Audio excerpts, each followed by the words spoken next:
అందరికీ నమస్కారం. గత 4వ తేదీ నుంచి జరుగుతున్న పరిణామాలకి అన్నీ మీకు తెలుసు. సో నేను తెలుగుదేశం పార్టీకి లోక్సభకి రాజీనామా చేసి తర్వాత పార్టీకి కూడా రాజీనామా చేస్తాను కూడా నేను చెప్పాను.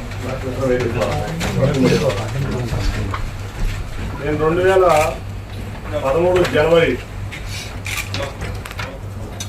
16వ తారీఖు నుంచి విజయవాడ పార్లమెంట్ ఇన్ఛార్జిగా అభ్యర్థిగా తెలుగుదేశం పార్టీ కోసం కష్టపడటం జరుగుతుంది. ఆ రోజు 2013 జనవరి 21న కృష్ణా జిల్లాలోకి పాదయాత్ర చంద్రబాబు నాయుడు గారు మీకోసం పాదయాత్ర ఎంటర్ అవుతుంటే 16వ తారీఖు నన్ను విజయవాడ పార్లమెంట్ ఇన్ఛార్జిగా మరియు పార్లమెంట్ అభ్యర్థిగా ప్రకటించి నన్ను పంపించడం జరిగింది. ఆ రోజు నుంచి ఈ రోజు వరకు కూడా నేను పార్టీ కోసం కష్టపడినటువంటి తీరు మీ అందరికీ తెలుసు.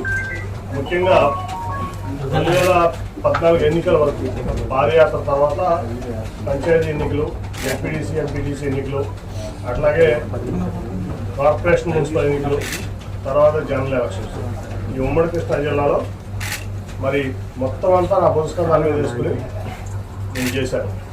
సావులైనా నేను చేశాను, దినాలైనా నేను చేశాను పార్టీ తరఫున. అట్లాగే కొంతమందికి ఆ రోజు నెలవారీ జీతాలు కూడా చెల్లించుకుని ఆదేశాలు ఇస్తే చంద్రబాబు నాయుడు చెల్లించడం జరిగింది.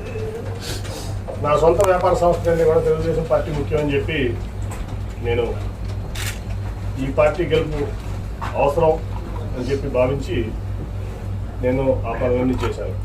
అంతకుముందు మీ అందరూ తెలుసు, అంతకుముందు జరిగిన బై ఎలక్షన్లో దాదాపు నాకు తెలిసి 17 మందో 18 మందో కాంగ్రెస్ నుంచి రాజీనామా చేసి వైకాపా తరఫున పోటీ చేసిన అభ్యర్థులు భారీ మెజార్టీతో గెలిచారు.